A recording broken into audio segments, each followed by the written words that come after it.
The crypto market is in desperate need of liquidity, and if it doesn't come very soon, well, we may see a bit of a deeper drawdown. I'll show you what we're looking at in today's show and what the little bit of hopium is. There is a little bit of hopium which could create the potential for some new liquidity to come back into the market. Smash the like button, hit the bell notification, and subscribe to the channel. We're still seeing the bleed of altcoins and the consolidation of Bitcoin, which is caught within a pretty tight trading range between about $100,000 and $110,000. And although it doesn't feel like it, the longer Bitcoin goes sideways within that trading range, the bigger the chances are of eventually reaching those targets of $125,000 to $130,000 Bitcoin price. And one thing that could bring a bit of hopium is the stock market, which is still putting in high highs and high lows. Again, although it doesn't really feel like it because of the state of crypto and Bitcoin, at the end of the day, this is still putting in a series of high highs and high lows following a major SR flip, which came exactly into that key support at about $5,700 region and bounced price off. And ever since, it has been grinding onwards and upwards, slowly but surely, putting in high highs and high lows. And now it's in fact only 0.92% away from creating new all-time highs. So if we can continue to maintain that trend, well, you could see new all-time highs for the stock market as soon as the end of this week. And if we do see that as soon as the end of this week, that could initiate a bit of a short squeeze within the crypto market, which tends to follow very closely to what the stock market is doing. So that is one bit of hopium. I'll give you another bit of hopium in a little bit. Remember, today is a major economic event. It's the FOMC. We covered this yesterday. Inflation has been rising over the course of June, and that could, of course, affect what the FOMC statement comes out as. The dot plot should also be coming out very soon. I think they do that every 3 months. The dot plot is where all the different Fed members vote on how many rate cuts they think they're going to be having throughout the rest of the year. And the last time that we had, they voted, I think it was about 2 this year. It's probably going to go down based on the inflation rising. They don't really have any incentive to cut interest rates, and that should be coming out. And consequently, we're seeing gold on a ripper, gold and silver breaking out of a 13-year massive reaccumulation range, huge cup and handle formation, and basically breaking to 13-year new highs. So the metals are having a field day in a bull market, while crypto is not. Especially not the altcoin sector. If anything, the altcoins feel like they're in a bear market, which I guess for some of them, they really are. Bitcoin still holding its own weight over here, sitting second in terms of major assets in 2025. Gold putting in almost 30% gains over there. So really proving that it is the age-old inflation hedge. So a lot to look at. We have liquidity, which is pretty low over here. If we look at the long to short ratio, well, that's pretty evenly split. Very boring market, I must say. I'm sure all of you can attest to that. You can actually vote over here what you think comes next for Bitcoin, or what comes first for Bitcoin, $120,000 or $95,000. And that just shows evenly split, deadlocked market, bulls and bears fighting tooth and nail, basically just holding price action exactly sideways over there. So another bit of hopium is if you do actually see a bearish crossover here for the MACD and the moving averages crossing from quite a height, maybe that will bring a short-lived bit of excitement into the altcoin sector. We're still watching to see if this is going to come down a little bit, and it may provide a little bit of relief just for a couple of weeks. We're seeing Bitcoin within the tight trading range. So as mentioned, actually, the longer you go sideways over here, the higher the probability is that you meet the intended target, which is coming in at that the top of the party zone box over there, which is $125,000 to $130,000. If we look at the total cryptocurrency market cap, also still just chopping about and consolidating, and bulls do need to put in a move pretty soon to reclaim that all-important key $3.3 trillion mark. Now, in terms of Elliott wave counts, well, long story short, you're looking for the confirmation of the correction following wave 1 into wave 2. And if we confirm that wave 2 as a low over here, if the low is in fact confirmed, well, then we should be heading into a wave 3. So wave 1 all the way up, confirmed wave 0 to 1, wave 1 to 2, confirming the bottom over there. And ultimately, we're looking for that wave 3 expansion towards the upside, which could be the next bit of hopium. But what is the catalyst going to be for that? Could it be something around the FOMC? Could it be, an ease on the whole geopolitical scenario with the wars? will there be some sort of a ceasefire, some sort of a peace agreement that comes up, and basically it's all water under a bridge? I don't know what the catalyst will be, but ultimately we're hunting for that major low. Now, yes, this could go down one more time. You could be seeing something like that, but at the moment on total cryptocurrency market cap, we are looking at major high lows in the making, and really I just don't want to see it break down below 2.85 trillion. As long as you can defend these lows, that is going to be a very, very, very significant level. 2.85 trillion price can theoretically come low, and it could still form the major low for the wave 2. So again, I'll remind you, wave 0 to 1 over here, wave 1 to 2 could come a little bit low, but we don't want to breach the orange over there. And then you're looking for wave 2 into wave 3, which should be the biggest and strongest move that we've had within at least this year, and that should get prices at least moving in the short term. So I'll outline another thing that could cause those prices to move in the form of where liquidity is stuck. So if we look at the YouTube views, down significantly across the board, looking at all these various different channels, lining that up with the total cryptocurrency market cap. I mean, the views are quite literally back to bear market territories. If you look at the views over here on the right-hand side, this is under 1 million views per day across all of these major crypto channels. And that's pretty much, it's almost less than what we saw. Actually, we had just over 1 million views per day, unbelievably, in the bear market lows for the total cryptocurrency market cap, which is outlined with the white line over there. So clearly, no retail interest. You are the chosen ones, the select few that have stuck through thick and thin. And I'm sure that you'll be handsomely rewarded when the market does actually break towards the upside, because you are still here. But in the very short term, there are causes for concern. This is in alignment with the YouTube views. If YouTube views go down, then you expect daily exchange volume goes down, which is something that we've looked at quite significantly and at length. Right now, it's just consolidating, attempting to put in a base of support. But the other thing that you can look at is the centralized exchange order book depth. And it's now flipped negative for the first time since the Trump meme coin launch, which did mark local tops, which is cause for concern. It's something that you do need to be really, really careful of over the medium time frame. If basically bulls can't short squeeze price, and some of these catalysts don't align with, you know, a drop in the fear around war, if you don't have new liquidity coming into the market and the stock market short squeezing, well, ultimately then you can expect that this is probably going to play out like it did after the Trump meme coin launch, which did create a major pullback and a deeper correction before reaccumulating and running back higher. So that's something to look at over there. And it's so totally in alignment with what we're seeing on the daily exchange volume. So I know that's probably a little bit of the bad news for today. The other bad news is that you've dropped, at least for the bulls, is bad news is that you've dropped the yellow line, which is our major pivot point for whether to be bullish or bearish. So generally, if you're above that 106,145, that's really the line in the sand where bulls take control. We've warned of the low volume, which is really in alignment with what we're seeing in the drop in the centralized exchange order book depth, as well as the daily exchange volume, which is coming down, as well as the YouTube views, which are diminishing, just showing apathy within the market and a lack of interest, right? So volume is declining. These are all major signs. And you can take this in a twofold way. One is it could be when the rest of the market is caught offside, sleeping, and they're out of the market, they're not interested, and that's where the big move comes in and you start to get volume coming in. Or alternatively, it means you're just going to continue to slow bleed all the way down until the market finds an area of interest that's considered more fair value. So we need to be really, really careful that we're not putting in some sort of a triple top over here on Bitcoin, which you can see on this chart. You're starting to get now compression between the 9 and 18 EMA. And in fact, for the first time, because of yesterday's candle close, you've actually crossed towards the downside. Now, you approaching the apex of a clear area of interest, which I'll show you on USDT dominance, should lead to a pretty big move soon. Again, direction neutral, whether it be up or down. You can see those EMAs are going to be compressing into one another and prices reaching that apex.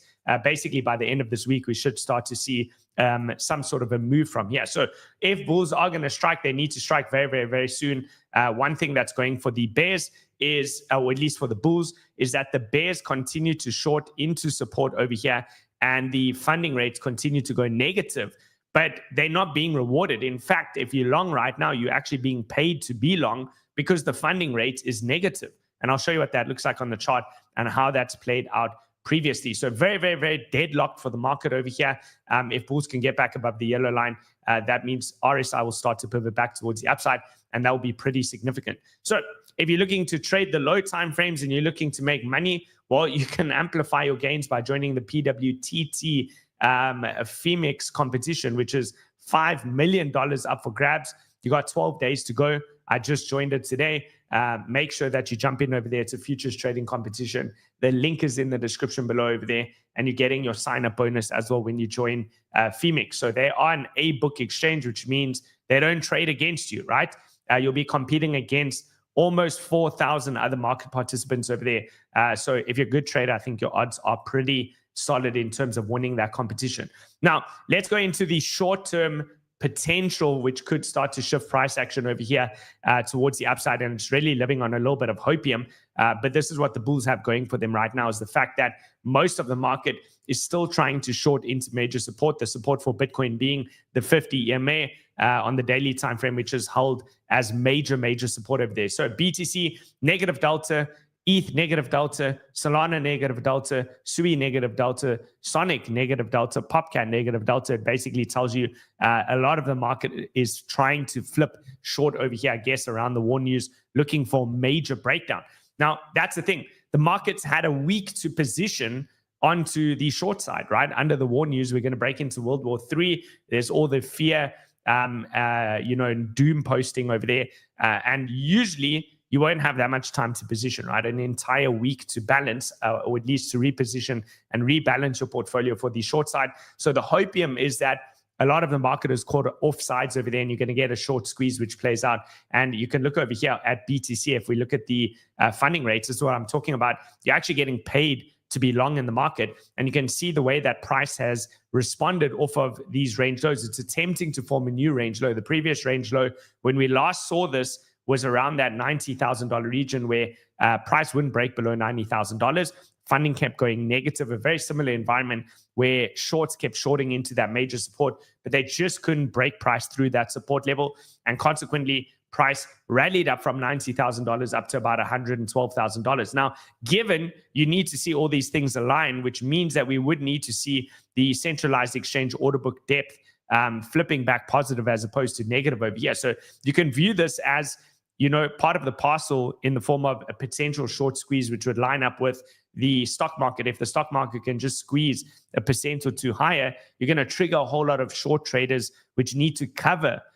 They need to cover their positions over there and essentially flip long. And if that happens with centralized exchange order books flipping positive once again, then you would expect that the deltas would start to move back up. So here's your deltas, which are negative, can move back into positive and possibly break into a trending move. So that is Bitcoin trying to form a strong trading range over here, between about $100,000 and around that $102,000 region. That is a significant range low that's attempting to develop. Negative funding each time, leading into a short-term bounce over there. And we can look over here as well, the BTC liquidation heat map, which is now starting to build that liquidity on the upside.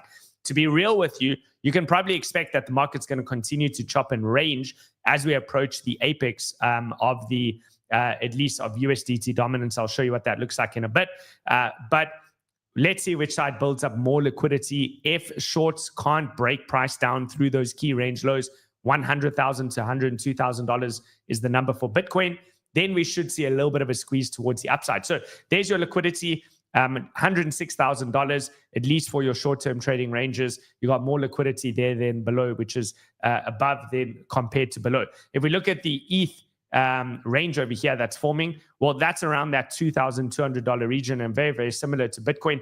Each time you wick into that and the funding goes negative, funding going negative means that most traders are flipping short. And therefore, if you're long, you're getting paid to be long because it's the least popular trade, but it's holding support, bounces, hold support, bounces over there, hold support, bounces. And then yesterday, ETH went negative once again. And this time it didn't even break into that $2,200 region. So again, a bit of hopium that you get a short squeeze over there.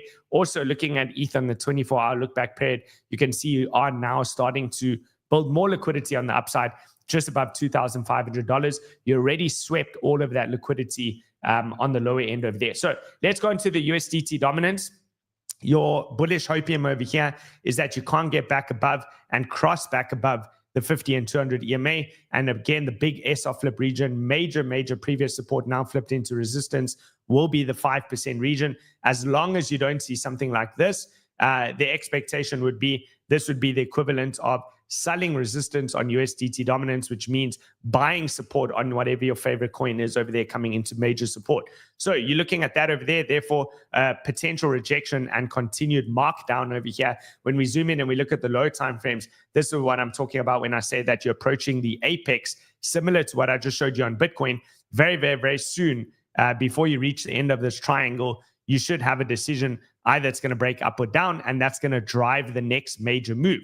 So if you look at this, it's a 4-hour time frame, lower highs, higher lows. You're starting to squeeze in over here. Hopefully for the bulls, at least, that is a rejection, and you can start to work your way down towards the yearly open, which would then confirm that wave 2 to 3, the wave 2 low on the Elliott wave count that I showed you on the total cryptocurrency market cap, which should mark price up for one of the biggest legs up, the next big move, bringing new volume, new liquidity, and new money into the crypto markets. USDT dominance on the low time frame. This is now the 5-minute time frame, just considering the Monday ranges. Well, you broke temporarily below the 50 EMA, started to roll under. We want to see acceptance gain now underneath that Monday high. If this does start to gain acceptance underneath, and if it does happen, I would assume it's probably only going to happen within the next 24 hours following the decision by the Fed and the FOMC meeting. You're looking for something like that. Gain acceptance below. If you do, that becomes your trigger to trade price action down towards the Monday lows on USDT dominance. And that should consequently, if we just look at the percentage, 4.63%, where does that line up over here?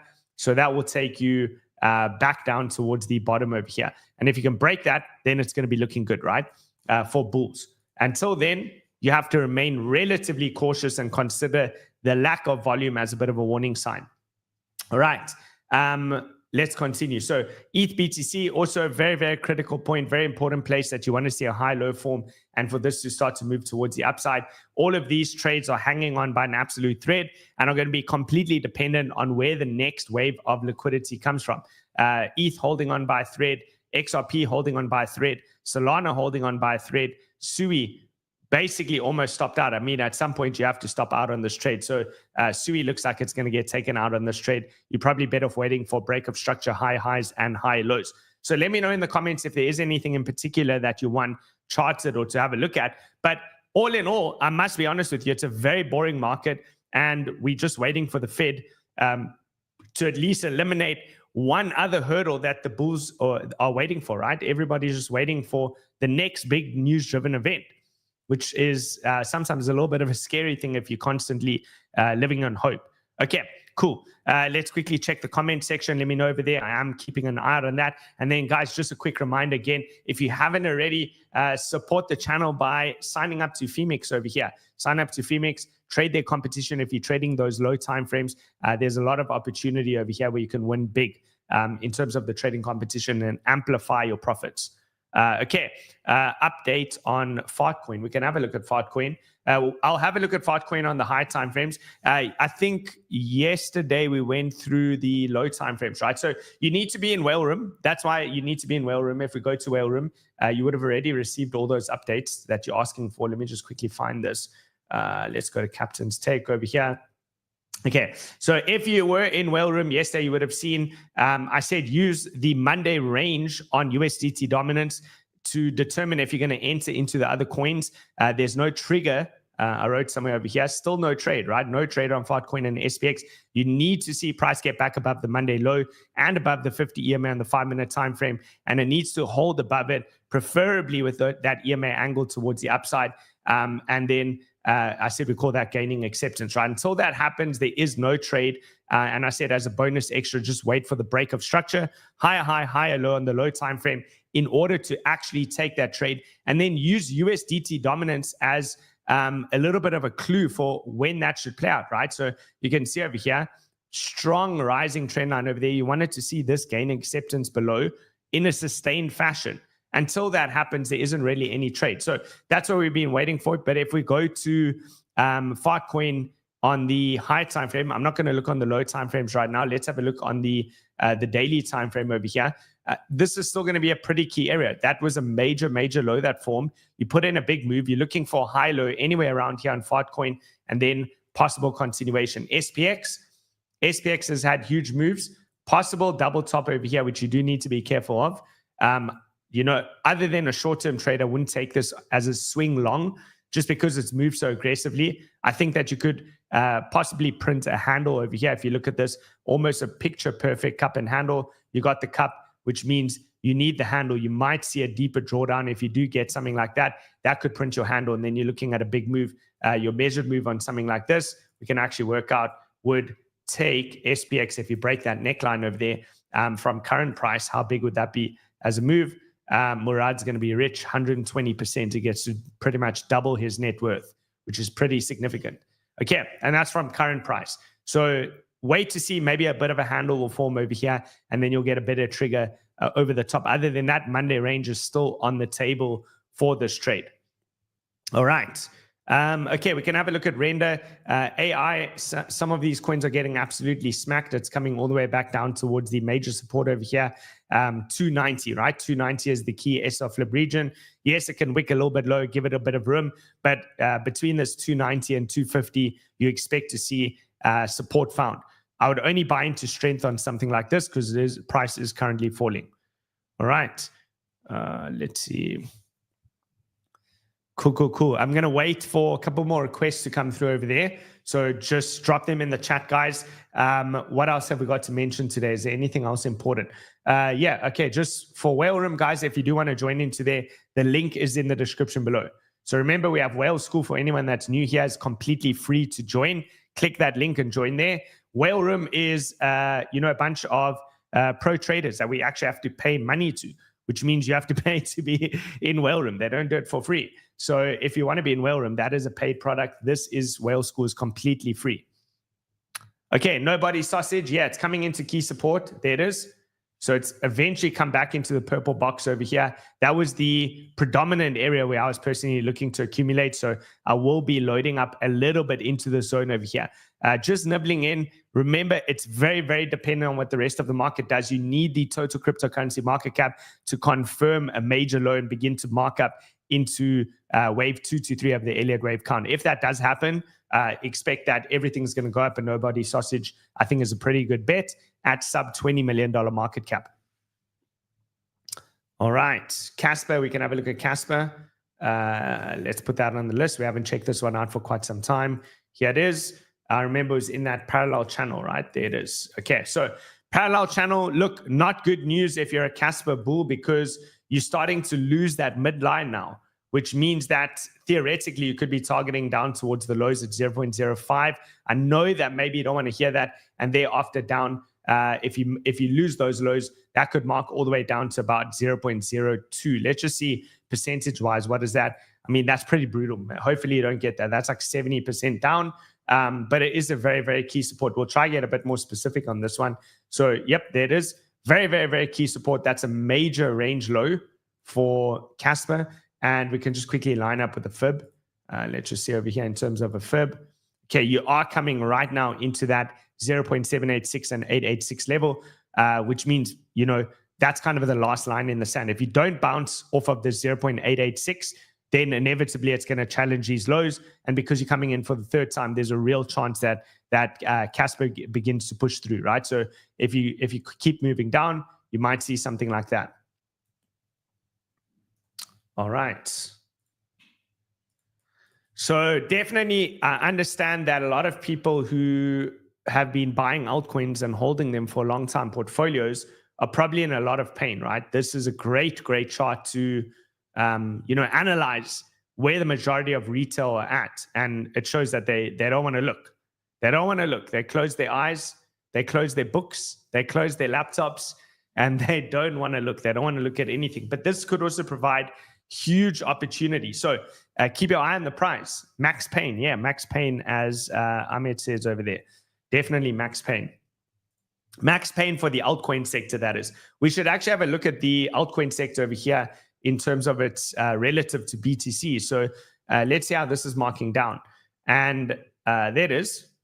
It's I mean, you have to call it as it is. That is literally new lows, right? And we spoke about this as a worst case scenario, is that this could just keep marking down this trend line and eventually coming down into the yellow box, which is your key major support. Maybe I must go on a high time frame, like 3-day, to just show you. There it is.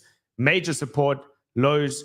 It's painful. It's very painful. What percentage drawdown would that still be? Let's see quickly in terms of meeting the trend line before a possible little bit of a bounce over there. 6% to go against BTC. Total 3 drawdown against BTC, 6%. If it doesn't bounce off that white line, then it could mark all the way down. That's like another 18 to 25% loss in Bitcoin terms. Others against Bitcoin, this one is already broken through the long-term multi-year trend line. Here it is, the multi-year trend line that created every single altcoin season. You went straight through that. And how much further down do you have to go to hit the horizontal? Still 30%. 30%. So pretty brutal. It's been, I mean, you have to say it. It's probably been the worst alt season, or at least altcoin bull run ever. There has been an alt season. We can't say there hasn't. There has been an alt season in March of 24, March 2024, and then again in November 2024. A lot of altcoins, meme coins, AI ran big, right? So will we get a sustained run though? We haven't actually had any proper sustained run. If you look at a sustained run, this is what everyone refers to as altcoin season. This, right? This and this. Will we get anything like that? I think we still could. I think we'll still get something like that. You just need this long-term trend to turn. Okay, so stay strong, guys. Stay strong. At least you'll know for the next cycle as well to, really spend a lot of your energy and time on just accumulating Bitcoin. This is kind of your gamble space. All right. Okay, I'm just quickly checking if there's anything else. Let me scan through the chat over here. We doomed. No, I'm sure we're not doomed. We'll be okay. We'll be okay. The market will rebound. It works in cycles. We haven't had peak euphoria yet. I would find it very strange if we don't ever get any peak euphoria where YouTube views at least peak somewhere around 2021 highs. Okay, Sol. Yeah, let's have a look at Solana. Okay, so Solana, as you can see over here, I've said that, in my opinion, this is a pretty key point over here where you want to see it move. I would probably eliminate the risk on this trade. I just really wouldn't want to see a trade back below that low that occurred over here on Friday the 13th. If you started, because what you have to think of is psychologically, Friday the 13th was when the war news broke, right? That's like Israel bombs Iran, huge news, World War III is breaking out. What's going to happen? It's crazy. The market only drops a little bit. There's Solana's Friday candle, immediately gets bought back up, which means if you start to take out that low, then something different is happening. So you really want to hold that low. You need to hold that low. The bots are all running. Grant, the bots are all running.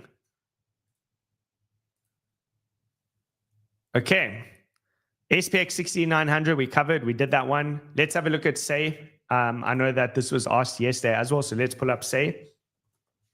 But I deleted it off the list because it didn't look amazing. Let's go to the one on Binance. And yeah, I mean, it still doesn't look amazing. But for you who are asking, what about 𝗧? This is a pretty critical range low. SR flip, right? Big important area. You're already starting to lose that. So basically, you would want to rebound out of this very soon. Your best case scenario for 𝗧, if you're bullish, is that let's go back to our tools, that this is playing out a deviation. So you want this to be a deviation over here.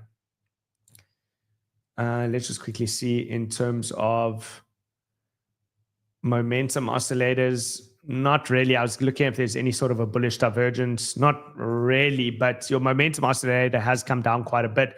So hopefully this starts to move soon. Your best thing to do is to just wait for a little bit of a break of structure. That's the safest. If you want to go long on 𝗧 for whatever reason, because it could just do this, right?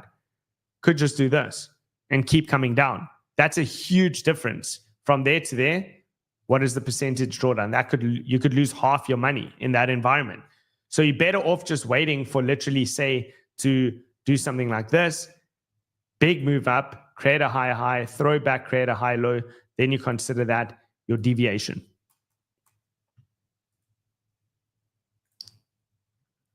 All right. That is the best case scenario. Chainlink, we can have a look at Link.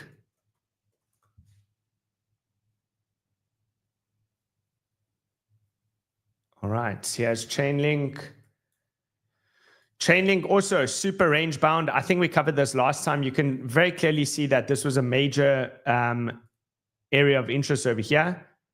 Range high, range high, range high. Once you broke out, it ripped, came all the way back down, threw back into this area, and then it ripped again.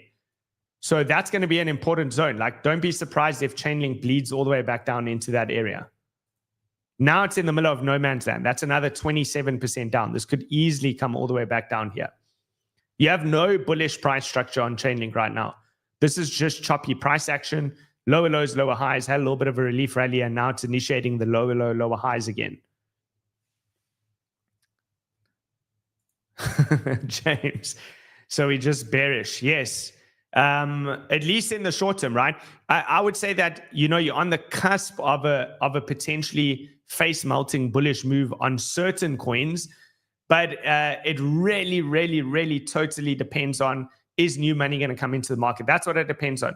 If we start to see the order books flipping positive, if we start to see the stock market, which is on the verge of making all-time highs, if the stock market breaks into all-time highs, that could be a major catalyst to bring new interest into the market, start to squeeze Bitcoin a bit higher. Bitcoin breaks into price discovery once again, and that's where interest comes back into crypto. And then you start to see the flows coming back in, right? YouTube views pick up, daily exchange volume begins to rise over there, order books flip positive, and the short squeeze begins to take place. And that could be, it's like a little a flint, right, that starts a fire. That could be the little flint that begins the fire and gets things going. And then, of course, you need a lot to happen from the Fed. And that part is pretty bearish. I must be honest with you. They don't really have any reason to pivot. Why should they pivot? They look at the interest rates as one of the metrics to make their decision. Should they raise interest rates or should they cut interest rates? And according to this, they should almost be raising interest rates because inflation is returning. It's going back up. All right, guys, so let's leave it at that. We'll see what the Fed do. I'll catch all of you on the next one. I hope to see you all in both Whale Room and Whale School. I'll see you guys soon. Have a good day and cheers.